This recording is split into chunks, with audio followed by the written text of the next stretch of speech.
بسم اللہ الرحمن الرحیم۔ نبی اکرم صلی اللہ علیہ وآلہ وسلم بحیثیت مدبر و منتظم اسلامی ریاست کے داخلی امور میں ان حضرت صلی اللہ علیہ وآلہ وسلم نے ریاست کے استحکام اور داخلی امن و امان سے لے کر راستوں اور گلیوں کی چوڑائی کے معمولی امور پر ذاتی توجہ دی۔ امور داخلہ میں سب سے زیادہ اہمیت اشاعت اسلام اور اخلاقی تربیت کو دی گئی۔ اشاعت اسلام کے ذریعے اس نوزائیدہ ریاست کی افرادی قوت میں غیر معمولی اضافہ ہوتا گیا۔ دینی تعلیم اور اخلاقی تربیت نے اس ملت میں شامل ہونے والے افراد کی اسلامی ریاست کے ساتھ وفاداری کو غیر متزلزل بنا دیا۔ نوزائیدہ ریاست کا استحکام۔ سامعین، اسلامی ریاست کو اندرونی خلفشار سے محفوظ رکھنے کے لیے مہاجرین و انصار کے درمیان مواخات کا رشتہ قائم کر کے گروہی اور نسلی اختلافات کا دروازہ بند کر دیا۔ میثاق مدینہ کے ذریعے تمام فریقوں اور قبیلوں کے حقوق اور فرائض واضح طور پر متعین فرما دیے۔ اس کے علاوہ مدینہ کے گردنواح میں آباد قبیلوں سے معاہدے کیے اور ان سے دوستانہ مراسم بڑھائے۔ نیز آپ صلی اللہ علیہ وآلہ وسلم نے یہ تدبیر اختیار فرمائی کہ عرب میں جو شخص خاندان یا قبیلہ ہو وہ ہجرت کر کے مدینہ میں آ کر آباد ہو جائے۔ اس طرح مسلمانوں کی آبادکاری میں اضافہ ہوا، فوجی اور سیاسی پوزیشن مستحکم ہوئی۔ آپ صلی اللہ علیہ وآلہ وسلم کی داخلی سیاست کا ایک اہم پہلو یہ ہے کہ آپ صلی اللہ علیہ وآلہ وسلم نے دشمنوں، سازشیوں اور غداروں سے بڑی حد تک مدینے کو پاک کیا۔ ابتدائی ایام میں آپ صلی اللہ علیہ وآلہ وسلم نے یہودیوں کے وجود کو برداشت کیا، لیکن جلد ہی ان کی سازشیں بے نقاب ہو گئیں۔ بالآخر آپ صلی اللہ علیہ وآلہ وسلم نے پہلے مدینہ طیبہ کو یہودیوں سے پاک کر کے اسلامی دارالحکومت سے سازشیوں کے اڈے ختم کر دیے۔ اس کے بعد پورے جزیرہ عرب کو مسلمانوں کے لیے خالص قرار دیتے ہوئے اعلان فرمایا، مشرکین ناپاک ہیں، اس سال کے بعد یہ لوگ مسجد حرام کے پاس نہ آنے پائیں۔ اسلامی ریاست کے استحکام کے لیے آپ صلی اللہ علیہ وآلہ وسلم نے ایک اور تدبیر اختیار فرمائی کہ جو اہم شخصیتیں حلقۂ بگوش اسلام ہو رہی تھیں، انہیں نظر انداز کرنے کی بجائے ان کو معاشرے میں ان کا جائز مقام دیا جاتا۔ یقیناً وہ لوگ باصلاحیت تھے، ان کی صلاحیتوں سے فائدہ نہ اٹھانا اور ان کو پچھلی صفوں میں دھکیل دینا سیاسی تدبیر کے خلاف تھا۔ آپ صلی اللہ علیہ وآلہ وسلم نے ان کو اعزاز بخشتے ہوئے فرمایا، تم میں سے جو لوگ دور جاہلیت میں معزز تھے اسلام میں بھی معزز ہوں گے، بشرطے کہ اسلامی قوانین سے واقف ہو جائیں۔ آپ صلی اللہ علیہ وآلہ وسلم نے حضرت عمرو بن العاص رضی اللہ تعالی عنہ کو اسلام لانے پر السابقون الاولون ابتدائی عہد کے مسلمان کا سردار بنا کر فوجی مہموں میں بھیجا۔ حضرت خالد بن ولید رضی اللہ تعالی عنہ جو اسلام کے سخت مخالف تھے اور جنگ احد میں مسلمانوں کی شکست کا واحد سبب تھے، جب مسلمان ہوئے تو آپ صلی اللہ علیہ وآلہ وسلم نے انہیں سیف اللہ کا لقب دے کر اسلامی فوج کے سواروں کا امیر لشکر بنا دیا۔ ابو سفیان مسلمان ہوئے تو انہیں انعام و اکرام سے نوازا گیا، ان کے گھر کو پناہ گاہ بنا دیا گیا۔ امن و امان برقرار رکھنے کے لیے آپ صلی اللہ علیہ وآلہ وسلم نے کشت و خون سے ہر ممکن گریز کیا۔ آپ صلی اللہ علیہ وآلہ وسلم نے جاہلی معاشرے کے ان افراد سے لوگوں کو نجات دلائی جو ناسور کی حیثیت اختیار کر چکے تھے۔ وہ نہ تو خود امن، اسلام، آزادی اور عدل و مساوات کے قائل تھے اور نہ کسی دوسرے کو یہ اعلیٰ قدریں قائم کرنے دیتے تھے۔ اس لیے جس طرح ایک انسان کا بازو اگر اتنا خراب ہو جائے، اندیشہ ہو کہ اگر اسے کاٹا نہ گیا تو اس کا زہر پورے بدن میں سرائیت کر جائے گا اور وہ آدمی مر جائے گا، ایسے آدمی کا بازو کاٹ کر اسے بچا لینا سراپا رحمت و شفقت ہے۔ اسی طرح انسانی معاشرے میں جو افراد ناسور کی حیثیت اختیار کر جائیں اور دوسرے لوگوں کو بھی تباہی کی طرف لے جا رہے ہوں، ان سے معاشرے کو نجات دلانا رحمت اور انسان دوستی کا تقاضا ہے۔ نبی کریم صلی اللہ علیہ وآلہ وسلم نے غزوات کے ذریعے یہی کام کیا۔ عہد نبوی صلی اللہ علیہ وآلہ وسلم میں تمام غزوات میں مسلمان شہداء کی تعداد 259 ہے، جبکہ 759 غیر مسلم قتل ہوئے۔ گویا 30 لاکھ مربع کلومیٹر رقبے پر امن و امان قائم کرنے کے لیے 10 سال کے عرصے میں 1018 لوگ کام میں آئے، جبکہ آج کے دور میں ایک معمولی جھڑپ میں اس سے کئی گنا زیادہ لوگ مارے جاتے ہیں۔ نبوی صلی اللہ علیہ وآلہ وسلم ریاست کی حدود اور اس کی تقسیم۔ نبوی صلی اللہ علیہ وآلہ وسلم ریاست کی ابتدا شہری ریاست سے ہوئی، جو پورے شہر میں بھی نہیں تھی، شہر کے ایک حصے میں قائم کی گئی تھی، لیکن اس کی توسیع بہت تیزی سے ہوئی۔ صرف 10 سال کے عرصے میں اس سلطنت کا رقبہ 3 ملین یعنی 30 لاکھ مربع کلومیٹر تک پھیل چکا تھا۔ گویا 10 سال تک اوسطاً روزانہ 845 مربع کلومیٹر علاقے کا ملک کے رقبے میں اضافہ ہوتا رہا۔ سلطنت کی یہ توسیع کچھ جنگوں کے نتیجے میں ہوئی اور کچھ پرامن معاہدوں کے ذریعے۔ جو علاقے پرامن معاہدوں کے ذریعے اسلامی ریاست میں شامل ہوئے، ان کے حکمران تبدیل نہیں کیے گئے، البتہ اسلامی معاہدات کی نگرانی کے لیے مرکز سے ایک نمائندہ وہاں بھیج دیا جاتا۔ دفتری نظام یعنی سیکٹریٹ۔ اگرچہ آج کے دور کی طرح عہد نبوی صلی اللہ علیہ وآلہ وسلم کی اسلامی ریاست میں دفتری نظام یعنی سیکٹریٹ نہیں تھا، تاہم آپ صلی اللہ علیہ وآلہ وسلم نے ایک مختصر دفتری نظام قائم فرمایا جو چند کاتبوں پر مشتمل تھا۔ ان کاتبوں کے مختلف فرائض تھے۔ کچھ لوگ قرآن کے نازل ہونے والے اجزاء کی کتابت پر مامور تھے اور غالباً ان کی نقلیں تیار کر کے مسجد میں رکھنے اور امت میں پھیلانے کی ذمہ داری بھی انہی کی تھی۔ کچھ لوگ زکوٰۃ کا حساب کتاب رکھتے کہ کتنی زکوٰۃ کس سے وصول ہوئی اور کس پر خرچ ہوئی۔ جنگوں میں جو مال غنیمت حاصل ہوتا، اس کی جمع و تقسیم کا حساب رکھا جاتا اور اس کے لیے خصوصی کاتب مقرر ہوئے۔ سرکاری خزانے سے وظائف پانے والوں کی فہرست مرتب کرنا ایک مستقل کاتب کی ذمہ داری تھی۔ بیرونی حکمرانوں اور سرداروں سے تبلیغ وغیرہ کے لیے خط و خطابت کے لیے الگ کاتب تھے۔ اس طرح کم و بیش 10-12 شعبوں کی تفصیل ملتی ہے جن کے الگ الگ کاتب یعنی سیکٹری مقرر کیے گئے تھے۔ دفتری نظام میں ایک اور چیز جس کا تعلق دفاع سے بھی ہے، دیوان کا قیام ہے۔ دیوان کے نام سے باقاعدہ محکمہ حضرت عمر رضی اللہ تعالیٰ عنہ کے دور خلافت میں قائم ہوا، جس کا مقصد یہ تھا کہ سرکاری خزانے سے جواں عمر لوگوں کو اس شرط پر تنخواہ دی جاتی تھی کہ وہ ہر وقت تیار رہیں اور جب بھی حکومت انہیں بلائے وہ سب کام چھوڑ کر فوجی مہم پر روانہ ہو جائیں۔ اس نظام کا آغاز عہد نبوی صلی اللہ علیہ وآلہ وسلم سے ہو رہا تھا اور حضرت صلی اللہ علیہ وآلہ وسلم نے ایک کاتب کے ذمہ یہ کام کیا تھا کہ وہ ان بالغ لوگوں کی فہرست مرتب کرے جو جنگی خدمات انجام دینے کے قابل ہیں اور اس کے لیے آمادہ بھی۔ ایسے لوگوں کو بیت المال سے مستقل تنخواہ ملتی رہتی تھی اور جب کسی فوجی مہم پر ضرورت ہوتی تو انہیں بلا لیا جاتا۔ حضرت عمر رضی اللہ تعالیٰ عنہ نے ان حضرت صلی اللہ علیہ وآلہ وسلم کے قائم کردہ اس نظام دیوان کو مزید ترقی دی۔ اعمال کا تقرر۔ سرکاری عہدیداروں کے تقرر میں ان کے استحقاق، اہلیت و صلاحیت اور علم و تجربے کو پیش نظر رکھا جاتا تھا۔ کبھی آپ صلی اللہ علیہ وآلہ وسلم کسی عمل کے تقرر کے وقت اس کا امتحان یعنی ٹیسٹ انٹرویو بھی لے لیتے، جیسا کہ حضرت معاذ بن جبل رضی اللہ تعالیٰ عنہ کو جب آپ صلی اللہ علیہ وآلہ وسلم نے یمن کا عامل مقرر فرمایا تو ان کا امتحان لیا۔ جب کسی شخص کو کسی علاقے کا گورنر، قاضی یعنی حاکم عدالت، معلم یا محصول زکوٰۃ فرماتے تو اسے اس کام سے متعلق تفصیلی ہدایات دیتے اور عوام سے حسن سلوک کی خصوصی تاکید فرماتے۔ جب کوئی علاقہ قبول اسلام یا فتح کے باعث اسلامی ریاست میں شامل ہو جاتا تو اگر وہاں کا پرانا سردار مسلمان ہو جاتا تو اسے برقرار رکھا جاتا، معاہدے کی صورت میں بھی انتظامی ڈھانچے میں تبدیلی نہ کی جاتی، ورنہ کسی نو مسلم شخص کو وہاں کا عامل بنا دیا جاتا، اور اس سلسلے میں عموماً یہ دیکھا جاتا کہ اسے قرآن مجید کتنا یاد ہے۔ عمر کی قید نہیں ہوتی تھی۔ اعمال کے تقرر میں رسول اللہ صلی اللہ علیہ وآلہ وسلم کا ایک معمول یہ بھی تھا کہ اگر کسی عہدے پر کسی مہاجر کو مامور فرماتے تو کسی انصاری کو بھی کسی مماثل خدمت پر مامور فرماتے تاکہ کسی فریق کو اپنی حق تلفی کا احساس نہ ہو۔ جو شخص جس عہدے کے لیے موزوں ہوتا اس سے اسی نوعیت کی خدمت لی جاتی۔ جاہلی دور میں جن خاندانوں کے پاس خاص نوعیت کے عہدے تھے وہ لوگ ان کاموں کے لیے پہلے سے تربیت یافتہ تھے، ان کی خدمات سے فائدہ اٹھایا جاتا۔ کسی گفت و شنید کے لیے سفیر بھیجنے کی ضرورت پیش آتی تو مکے کے معروسی سفیر حضرت عمر رضی اللہ تعالیٰ عنہ کی خدمات حاصل کی جاتی۔ صلح حدیبیہ کے موقع پر انہوں نے خود معذرت کر دی تھی، اس لیے حضرت عثمان رضی اللہ تعالیٰ عنہ کو بھیجا گیا۔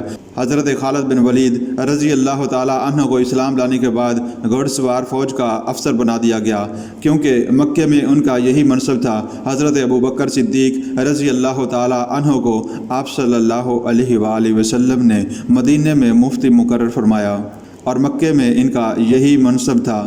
فتح مکہ کے موقع پر رسول اکرم صلی اللہ علیہ وآلہ وسلم کے چچا حضرت عباس رضی اللہ تعالیٰ عنہ نے چاہا کہ خانہ کعبہ کی چابی انہیں دے دی جائے، لیکن آپ صلی اللہ علیہ وآلہ وسلم نے انکار فرما دیا اور کعبے کے معروسی کلید بردار عثمان بن طلحہ رضی اللہ تعالیٰ عنہ کو، جو مسلمان ہو چکے تھے، چابی دے دی۔ غزوہ بدر میں آپ صلی اللہ علیہ وآلہ وسلم نے اسلامی فوج کا جھنڈا حضرت مصعب بن عمیر رضی اللہ تعالیٰ عنہ کے ہاتھوں میں دیا، کیونکہ ان کا خاندان مکے میں معروسی لواء برادر تھا۔ سرکاری ملازمین کی تنخواہیں شروع میں عاملوں، سرکاری عہدیداروں اور مختلف انتظامی خدمات انجام دینے والوں کو تنخواہ نہیں ملتی تھی۔ فتوحات اور مال غنیمت وغیرہ سے جتنا ان کا حصہ ہوتا انہیں مل جاتا اور یہی ان کی تنخواہ سمجھی جاتی۔ گاہے گاہے رسول اکرم صلی اللہ علیہ وآلہ وسلم بعض افراد کی کچھ نہ کچھ مالی امداد فرما دیتے۔ ایک مرتبہ آپ صلی اللہ علیہ وآلہ وسلم نے حضرت عمر رضی اللہ تعالیٰ عنہ کو کچھ عطیہ دیا تو انہوں نے یہ کہہ کر لینے سے انکار کر دیا کہ یہ رقم کسی محتاج کو دے دی جائے، مگر آپ صلی اللہ علیہ وآلہ وسلم نے فرمایا کہ جو عطیہ مانگے اور ذلت اٹھائے بغیر ملے اسے لے لینا چاہیے۔ آپ صلی اللہ علیہ وآلہ وسلم نے سب سے پہلے مکے کے والی عطاب بن اسید کی تنخواہ مقرر فرمائی، جو 1 درہم یومیہ تھیں۔ اعمال کو اپنی خدمات کا معاوضہ لینے کے سلسلے میں آپ صلی اللہ علیہ وآلہ وسلم نے یہ ہدایات جاری فرمائیں۔ جو شخص عامل ہو وہ اپنی بیوی کا خرچ بھی لے سکتا ہے، اگر اس کے پاس نوکر نہ ہو تو نوکر رکھ سکتا ہے، اگر مکان نہ ہو تو گھر بنا سکتا ہے، اور اگر کوئی اس سے زیادہ لے گا تو وہ خائن ہوگا یا چور ہوگا۔ اس امر کا خاص خیال رکھا جاتا تھا کہ عمال کسی قسم کا تحفہ یا رشوت قبول نہ کریں اور نہ دوران ملازمت کسی قسم کی تجارت کریں۔ ایک مرتبہ ایک محصل زکوٰۃ نے جب واپسی پر آ کر حاصل شدہ مال کے 2 الگ الگ ڈھیر لگائے اور کہا کہ یہ سرکاری مال ہے اور یہ مجھے تحفے میں دیا گیا ہے، تو ان حضرت صلی اللہ علیہ وآلہ وسلم سخت خفا ہوئے اور ممبر پر چڑھ کر فرمایا، ایسے لوگ اپنے گھر میں کیوں نہیں بیٹھے رہتے، پھر دیکھتے کہ انہیں کتنے تحفے آتے ہیں۔ اور آپ صلی اللہ علیہ وآلہ وسلم نے سارے تحفے سرکاری مال میں شامل کر دیے۔ سرکاری مال میں غبن اور بے جا تصرف کو روکنے کے لیے آپ صلی اللہ علیہ وآلہ وسلم نے اپنی ذات اور اپنے خاندان بنو ہاشم کے لیے زکوٰۃ حرام قرار دے دی۔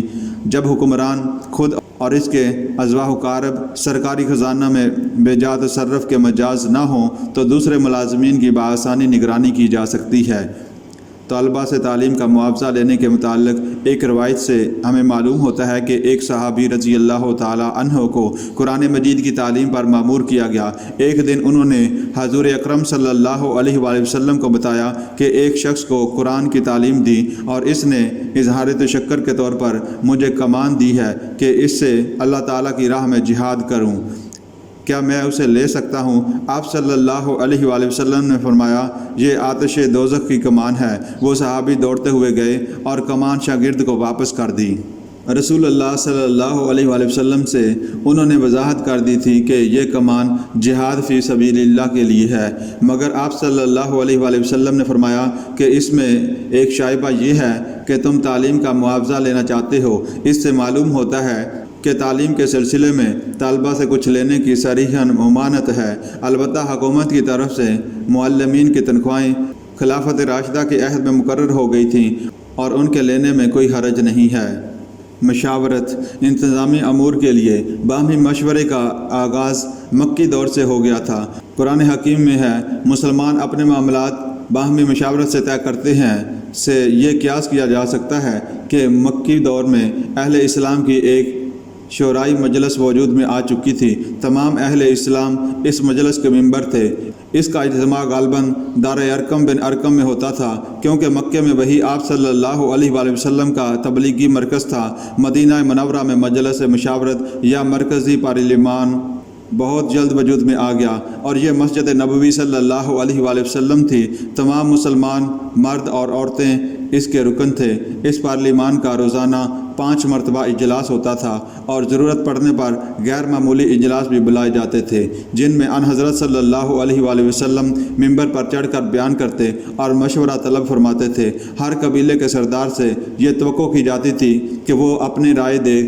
حضور اکرم صلی اللہ علیہ وآلہ وسلم کے مشیروں میں حضرت ابو بکر صدیق اور حضرت عمر رضی اللہ تعالیٰ عنہ کو بہت اہمیت حاصل تھی۔ مشیروں میں دوسرے نام حضرت علی، حضرت حمزہ، حضرت ابن مسعود، حضرت عمار، حضرت حذیفہ، حضرت ابو ذر، حضرت مقداد، حضرت بلال اور حضرت سلیمان فارسی رضی اللہ تعالیٰ عنہ کے آتے ہیں۔ اس کے علاوہ ضرورت پر آپ صلی اللہ علیہ وآلہ وسلم ہر خاص و عام مرد اور عورت سے مشورہ کر لیتے تھے، اور خواتین کے مشوروں پر عمل کرنے کی مثالیں بھی ملتی ہیں۔ احتساب: اگرچہ رسالت مآب صلی اللہ علیہ وآلہ وسلم نے احتساب یا پولیس کا باقاعدہ محکمہ قائم نہیں فرمایا، تاہم آپ صلی اللہ علیہ وآلہ وسلم خود بھی کئی امور کی نگرانی فرماتے تھے، اور آپ صلی اللہ علیہ وآلہ وسلم نے بعض صحابہ اکرام رضی اللہ تعالیٰ عنہ کو بھی وقتاً فوقتاً مختلف انتظامی معاملات کی نگرانی سپرد فرمائی۔ عرب میں تجارتی معاملات بہت زیادہ قابل اصلاح تھے۔ آپ صلی اللہ علیہ وآلہ وسلم بازاروں میں تشریف لے جاتے اور موقع پر ہی اصلاح کی ہدایت جاری فرماتے۔ اگر کوئی شخص ان ہدایات پر عمل نہ کرتا تو اسے سزا دی جاتی تھی۔ آپ صلی اللہ علیہ وآلہ وسلم کے عہد میں باقاعدہ جیل خانہ کوئی نہ تھا۔ جرم کا ارتکاب کرنے والے کو بعض حالت میں اس کے گھر یا مسجد میں نظر بند کر دیا جاتا تھا۔ عدلیہ: مدینہ منورہ کی شہری ریاست میں ابتدا میں چھوٹے چھوٹے جھگڑے ہو جاتے، انہی قبیلوں کے سردار طے کروا دیتے، ورنہ وہ مقدمے رسول اکرم صلی اللہ علیہ وآلہ وسلم کے پاس آتے، اور ہر شخص کو یہ اجازت تھی کہ اپنی معمولی سے معمولی شکایت سربراہ حکومت یعنی رسالت مآب صلی اللہ علیہ وآلہ وسلم کی خدمت میں پیش کرے۔ آپ صلی اللہ علیہ وآلہ وسلم فریقین کے بیانات سن کر اور معاملے کی تحقیق کر کے فیصلہ فرما دیتے۔ بعض صحابہ اکرام رضی اللہ تعالیٰ عنہ بھی مقدمات کے فیصلے کرتے تھے۔ نجران کے عیسائی مدینہ منورہ آئے تو انہوں نے اسلام قبول کرنے سے انکار کر دیا، البتہ آپ صلی اللہ علیہ وآلہ وسلم سے درخواست کی کہ آپ صلی اللہ علیہ وآلہ وسلم کوئی مسلمان حاکم عدالت ہمارے ہاں بھیج دیں جو ہمارے مقدمات کا فیصلہ کیا کرے۔ آپ صلی اللہ علیہ وآلہ وسلم نے حضرت ابو عبیدہ بن جراح رضی اللہ تعالیٰ عنہ کو ان کے ساتھ بھیج دیا۔ اس سے اندازہ ہوتا ہے کہ غیر مسلموں کو بھی آپ صلی اللہ علیہ وآلہ وسلم کے نظام عدل پر کتنا بھروسہ تھا۔ آپ صلی اللہ علیہ وآلہ وسلم قاضیوں کے تقرر کے وقت ہدایات بھی دیتے تھے۔ ایک مرتبہ حضرت علی رضی اللہ تعالیٰ عنہ کو قاضی مقرر فرمایا تو انہوں نے کہا کہ میں نو عمر ہوں اور نا تجربہ کار بھی، یہ کام کیسے کروں گا؟ آپ صلی اللہ علیہ وآلہ وسلم نے انہیں ایک اصول بتایا کہ فریقین کے مکمل بیان سننے کے بعد ان کے بیانات کی روشنی میں اپنی ثوابدید کے مطابق فیصلہ کر دیا کرو۔ آپ صلی اللہ علیہ وآلہ وسلم کے قائم کردہ نظام عدل کی برکات تھی کہ ماتحت قاضی برملا خلیفہ وقت کو عدالتوں میں طلب کرتے تھے اور ثبوت نہ ہونے پر بے جھجک ان کے خلاف فیصلے دے دیا کرتے تھے۔ نبی اکرم صلی اللہ علیہ وآلہ وسلم نے اسلامی ریاست کے چھوٹے چھوٹے امور پر بھی ذاتی توجہ دی، مثلاً اسی دور میں بھی جب کہ تعمیرات کا سلسلہ اتنا ترقی پذیر نہیں تھا، آپ صلی اللہ علیہ وآلہ وسلم نے شہری منصوبہ بندی کے بارے میں کئی کارآمد ہدایات دیں۔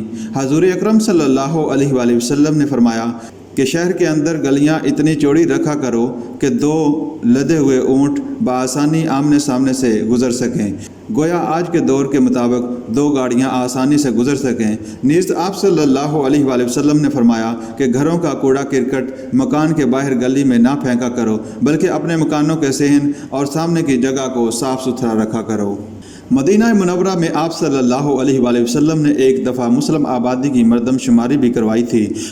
آپ صلی اللہ علیہ وآلہ وسلم نے اسلامی ریاست کے مالی امور میں ایسا نہج دیا کہ کوئی شخص محروم معیشت نہ رہے اور وسائل رزق کا چند افراد یا خاندانوں میں ارتکاز نہ ہو جائے، بلکہ دولت کی گردش کا رخ اس طرح متعین فرمایا کہ اس کا بہاؤ امیروں سے غریبوں کی طرف ہو۔ تعلیم کے بارے میں آپ صلی اللہ علیہ وآلہ وسلم نے انقلابی اقدامات فرمائے۔ نہ صرف یہ کہ تعلیم عام کرنے کے وسائل اختیار کیے، بلکہ تعلیم کے بارے میں یہ تصور دیا کہ تعلیم صرف زیور نہیں جسے جو چاہے پہن لے، بلکہ اس کا حصول ہر مرد اور ہر عورت پر اسی طرح فرض ہے جیسے اسلام کے دوسرے فرائض ہیں، اور ہر فرد کو تعلیم کی سہولت مہیا کرنا حکومت کی ذمہ داری ہے۔